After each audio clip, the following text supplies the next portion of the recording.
Kenapa Tecno buat HP ini? Ini si Tecno Kamon 20 Premier 5G yang baru aja rilis punya keunikan tersendiri. Yang mana di kelasnya itu jarang banget pakai fitur ini. Ya kalau kalian penasaran, stay tune aja apa itu fiturnya. Pasti ada gue jelasin di video ini. Dan juga nih teman-teman yang mau beli handphone ini, cek link deskripsi aja. Kita pilihin toko yang rekomend buat kalian. Oke? So, kita lihat dari spesifikasinya. Dia punya si SoC Dimensity 8050 dengan pilihan RAM 8GB dan penyimpanan 512 GB.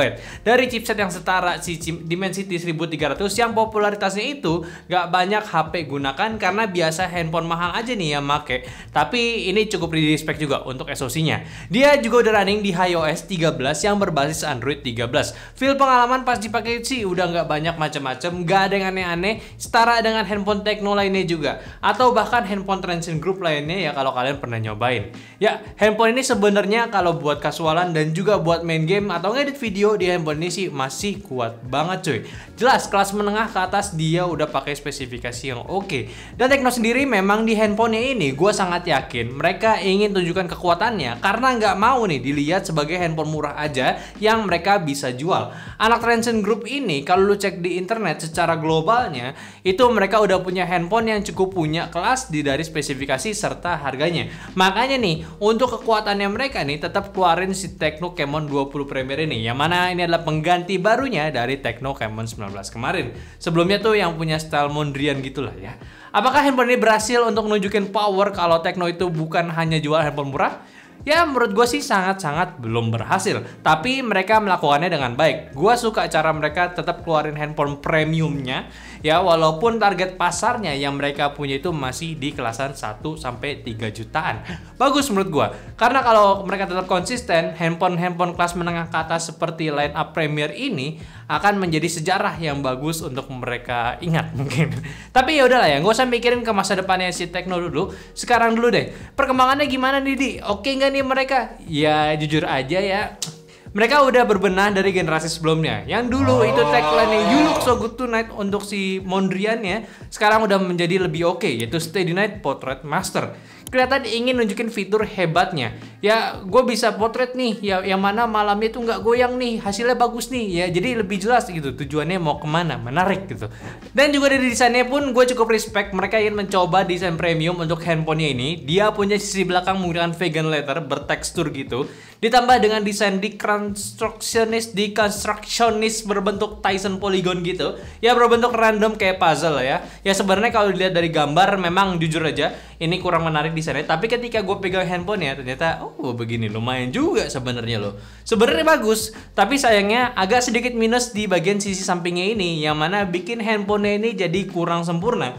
Dia ini masih pakai bahan plastik. Untuk sampingnya tuh ya, namun di finishingnya ya seperti aluminium gitu loh. Jadi kayak nilai kemewahannya itu jadi berkurang. Padahal kalau dia bisa pakai aluminium beneran, gue suka ya sama bentukan handphonenya ini.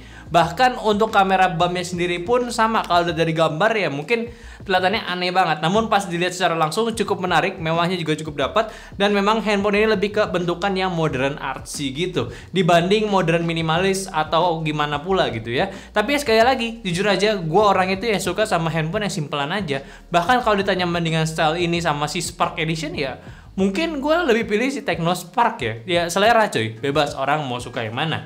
Dan buat port dan tombol handphone ini sebenarnya udah punya posisi yang standar. Cuma sayang untuk jack audio dia nggak ada. Lalu untuk pilihan warna dia ada dua, Dark Welkin dan juga Serenity Blue, hitam ataupun biru. Kalau untuk bobotnya sendiri dia di 200 graman ya. Jadi udah standar ukuran handphone punya. Ya buat desainnya sebenarnya udah bagus. Gue cuma agak menyayangkan untuk finish bagian sisi sampingnya aja sih, yang masih terlihat kurang premium. Padahal belakangnya ini udah lumayan oke. Sisi depannya juga udah nggak terlalu jelas dagunya, udah lebih tipis. Harusnya dibikin doff gitu sampingnya biar lebih oke harusnya.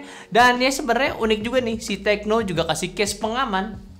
Ya ini, ya pengaman yang mungkin bentuknya kayak lu beli di aftermarket punya. Desainnya transparan, tapi sayang nih, malah ini nih yang gampang nempel fingerprint. Ya setidaknya sih ya bisa melakukan kerjaannya dengan baik aja sih ya.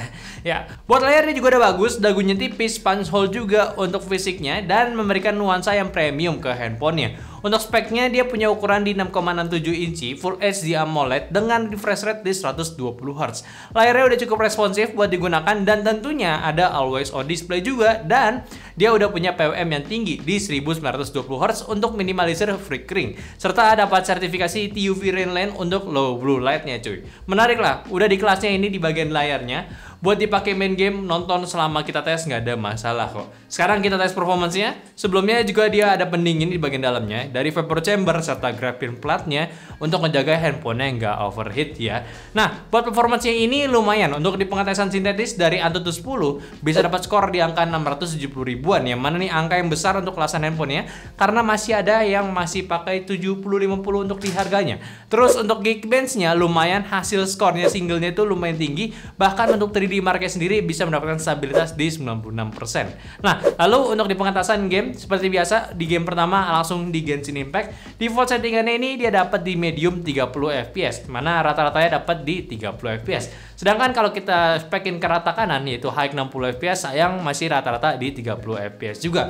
Dan untuk penggunaan selama 30 menit cuma makan 9% dan suhu tertingginya ini cuma 41 derajat aja depan belakang. Nah, buat Genshin Impact sebenarnya ini bisa-bisa aja main yang di highest 60 fps, tapi gua rasa Dimensity 1300 atau 8050 yang mana di rebranding ini masih belum kasih yang maksimal aja. Gua sangat saranin sih buat main di settingan medium 30 fps atau medium 60 fps, kayaknya masih ngap-ngapan gitu. Dan rata-ratanya ya kurang lebih ya di 30 fps aja. Dan kita tes quest dan jalan-jalan di Liyue Arbor, yang paling oke sih dari hasilnya ya di medium 30 fps. Lebih stabil dan nggak begitu nyiksa si SoC-nya. Jadi harusnya sih ya suhunya lebih enak di jempol dan waifu kalian masih kelihatan bagus lah, nggak burik. Nah, untuk di game kedua, di game Mobile Legends ini default settingannya dapat di ultra high ya, yang mana dapat rata-rata di 60 fps. Sedangkan untuk settingan rata kanannya yaitu ultra 120 fps, dia itu bisa ya didapetin 105 fps tapi kadang turun sampai ke 67 derajat fps maksud gua. Nah, untuk penggunaan 20 menit ini dia makan 7% baterainya dan suhu depan belakangnya tertingginya itu di 40 derajat Celcius. Lagi-lagi sebenarnya gua harus ingetin ya, FPS 120 di Mobile Legends emang challenging buat banyak HP. Bahkan termasuk yang SoC kenceng banget gitu, itu belum ada yang bisa tahan di 120 fps di atas untuk ya Mobile Legends-nya. Walaupun memang sih ya gua agak kaget pas fight terakhir di tower bisa turun ke 55 bahkan ya di bawah 60 fps. Saran gua memang lebih baik main di 60 fps aja. Tapi good job lah buat Tekno yang mau buka settingan 120 fps di handphone yang notabene-nya itu bukan handphone gaming cuy. Nah, lanjut untuk game PUBG, game ketiga, default settingannya itu dapat di HD High dan dapat rata-rata di 30 fps. Sedangkan untuk settingan Smooth Extreme 60 fps, dia bisa dapat rata-rata di 59 fps. Lalu untuk penggunaan selama 20 menit dia cuma makan baterai 5% doang dan suhunya tertingginya itu di 41 derajat depan belakang cuy. Nah, buat PUBG sebenarnya agak di PHP ini sama Tekno. Sebenarnya itu FPS layarnya itu udah support 120 tapi ternyata ini di handphonenya masih mentok di 60 aja. Tapi ini udah oke karena nggak semua handphone buka settingan di gamenya. Dan gyro pun juga udah pasti hardware. Ya kali ya layarnya udah buat main claw enak juga, nggak ada masalah. Responsif juga walaupun sebenarnya grafis yang smooth ya itu udah termasuk yang anget sih. Agak lain emang, tapi overall masih oke banget buat grinding rank lu di handphone ini. Buat game CODM nggak ada settingan yang kebuka ya. Sandaran aja di 60 fps, main di settingan very high max bisa dimention karena ya biasanya itu beberapa handphone yang mid range itu mentoknya di high max juga. Nggak spesial buat handphone ini. Tapi kalau buat range ya bisa atau enggak ya udah pasti bisa. Rekomen di settingan di low max aja biar lebih awet baterai sama suhunya. Ya walaupun sebenarnya settingan rata kanan pun juga masih adem sih untuk handphone ini.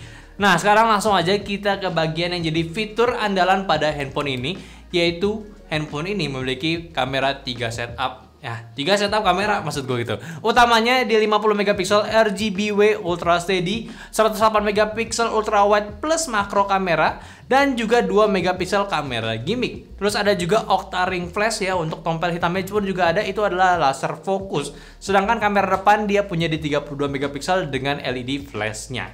Yang menariknya tadi ya kamera utamanya udah pakai 3 stabilizer cuy, EIS, OIS dan juga sensor shift cuy, dengan teknologi reproduksi warna RGBW Pro punya. Nah, si sensor shift ini ya stabilizernya itu sesuai namanya.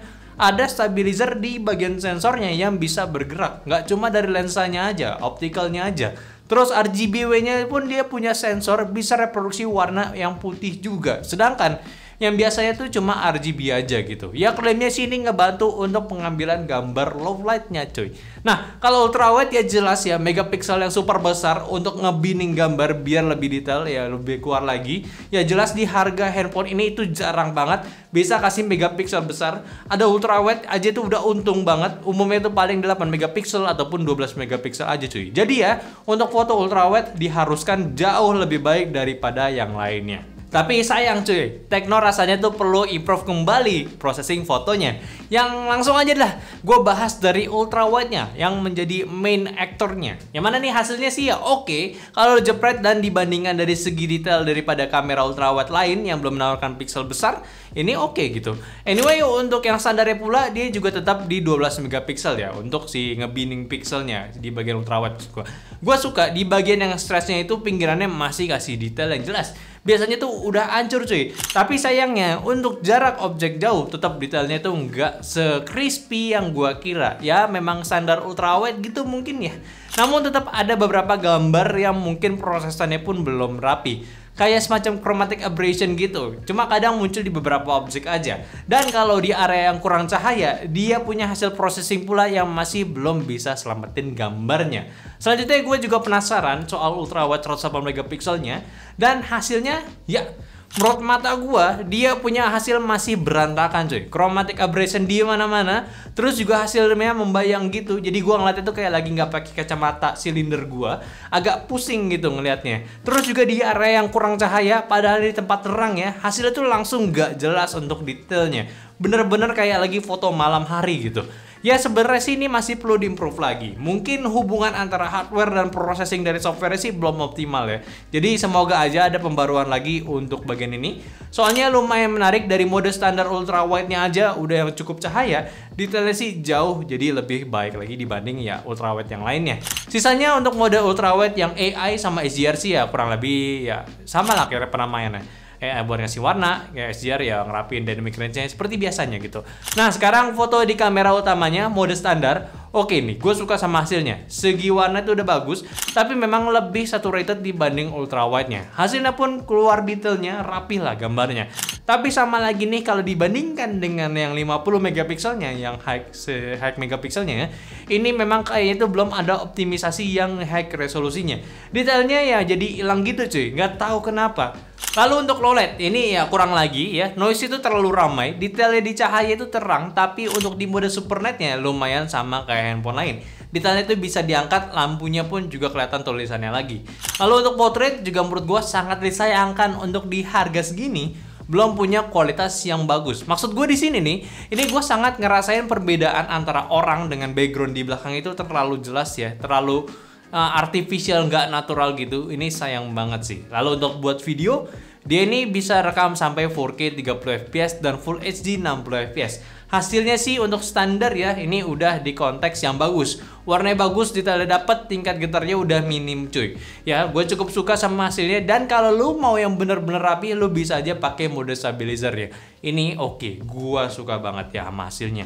Tapi buat mode malam sih hasilnya jelas lebih bagus di Full HD ya. Karena otomatis di mode malamnya juga, sedangkan yang 4K kurang sih. Noise ini terlalu banyak guys.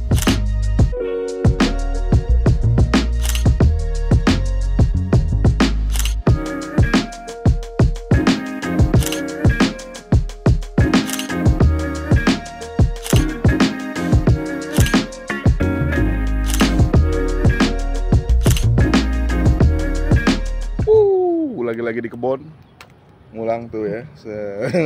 Ini ada Aldira nih. Ini gue lagi nyobain Tecno Camon 20 Premier 5G. Ini adalah HP ketiga dari Nyantek untuk nyobain dari HP-HP Transcend Group gitu. Ini resolusinya 2K 30 fps loh by the way. Jarang banget HP itu ada yang sampai segini resolusinya. Tapi sih gue sih ngelihat sih agak geter ya, walaupun mic-nya terlepas dari mic ya, kemarin Tecno Spark 10 itu pada ngomong, "Bang, itu mic-nya bagus banget ya." Ini mic-nya bagus sih menurut gue ya. Oke juga untuk nge-vlog ya. Cuman gue sih ada fitur yang lagi-lagi ini nih ya, lagi-lagi HDR mode. HDR mode emang sih lebih baik dari Tecno Spark yang kemarin, cuma No, kalau mau Full HD 30 fps lebih baik pakai yang ini nih. Yes, ini dia. Pakai Ultra Steady menurut gue adalah pilihan yang paling cocok banget. Kalau lu mau ngevlog pakai HP ini, Ultra Steady, lihat gak hasilnya?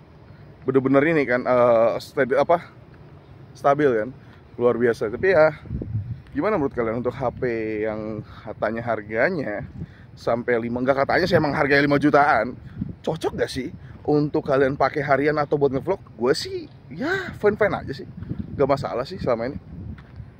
Ini backlight, masih tercover lah bagian mukanya lah. Ya udah, itu yang paling penting kan. Jadi ini dia, langsung kembali lagi ke studio, let's go. Ya, jadi untuk hasil kameranya itu sebenarnya udah punya potensi. Jelas 108 megapiksel nggak sekedar gimmick aja. Resolusinya itu beneran gede, cuma ya itu dong. Ya tolong nih matengin lagi hasil gambarnya. Menurut gua jadi kayak sayang banget Tecno kalau bener-bener ninggalin handphonenya gitu aja. Gua sih nungguin banget update dari smartphone ini. Ya semoga aja nanti cepat keluar untuk pembaruannya, untuk optimalin lagi gitu. Oke, kita lanjut bahas yang lain dulu lah. Dari konektivitas, nih handphone udah 5G jelas ya. Terus di konektivitasnya juga udah ready NFC, Bluetooth-nya juga ada, keamanannya udah komplit, face unlock dan bisa fingerprint di layar juga. Speakernya di stereo punya, suaranya udah bagus, certified high-res audio dan wireless audio juga. Di TS pula, jadi udah komplit lah. Baterainya juga besar di 5000 mAh dengan pengecasan 45 watt. Juga jadi lumayan untuk pengecasan casual, itu dia tahan seharian. Dan ngecasnya ini cuma 1 jaman doang, full lagi cuy. Ya jadi sih sebenarnya Tecno Mobile ini, khususnya yang seri Camon 20 Premier 5G ini sih ya handphone yang udah cukup menjanjikan. Masih punya harapan dari sebuah kamera yang jarang banget ada di handphone kelasnya, bahkan di seri flagshipnya. 108 megapiksel itu sebenarnya big deal banget, tapi setidaknya untuk saat ini ya gua harap Tecno bisa mengimprove kembali softwarenya biar lebih maksimal ya. Karena dari standar yang hampir sempurna untuk ultrawide-nya ini udah tergolong bagus, bisa memberikan detail lebih banyak lagi gitu informasinya. Selain itu pula untuk handphone di harga segini pun juga sudah memberikan spesifikasi yang kencang. Dimensity 8050 atau setara Dimensity 1300 setara sama RAM-nya dan storage yang besar juga. Untuk di hampir segala penggunaan ini udah oke banget, casual ataupun main game ini udah bagus. Terus juga dari hasil video rekaman juga udah lumayan. Intinya sih satu langkah yang menarik untuk si Tecno kali ini. Tinggal rapiin aja problemnya. Udah gitu. Tapi memang balik lagi ke obrolan awal, si Tecno itu harus tetap konsisten juga apabila ingin meningkatkan kasta handphonenya yang nggak sekedar bisa jualan 1-3 jutaan. Mungkin sekarang Tecno ini berhasil branding, bisa rilis handphone yang di atas harga rata-rata mereka biasa rilis. Tapi tinggal gimana nih, mereka itu tetap bisa kembangin dan konsisten untuk line up menengah ke atasnya ini. Apakah handphone ini menarik buat lu beli? Ya kalau kalian tertarik ya buat ambil silakan deh, coba rasain foto ultrawide dengan detail yang berbeda dari handphone kelasnya. Dan dilihat dari spek handphonenya pun dia juga udah lumayan, speknya dapat yang kenceng juga. Jadi menurut kalian gimana sama si Tecno Camon 20 Premier Pro ini? Nah, lu ketawa? Ya udahlah. Oke, mungkin aja dulu pembahasan gua dari Tecno Camon 20 Premier. Bener kan? Tecno Camon 20 Premier ya. Tolong bantu juga share video ini kalau teman-teman kalian yang lagi butuh handphone baru untuk mencoba fitur ultrawide yang besar megapikselnya. Dan jangan lupa kasih pendapatnya di kolom komentar sama like video ini kalau kalian suka. Dan follow semua sosial media kita yang ada di Instagram, TikTok, Facebook, dan Discord yang semuanya ada di deskripsi. Dan terakhir, sampai jumpa di video nyantai selanjutnya. Bye-bye.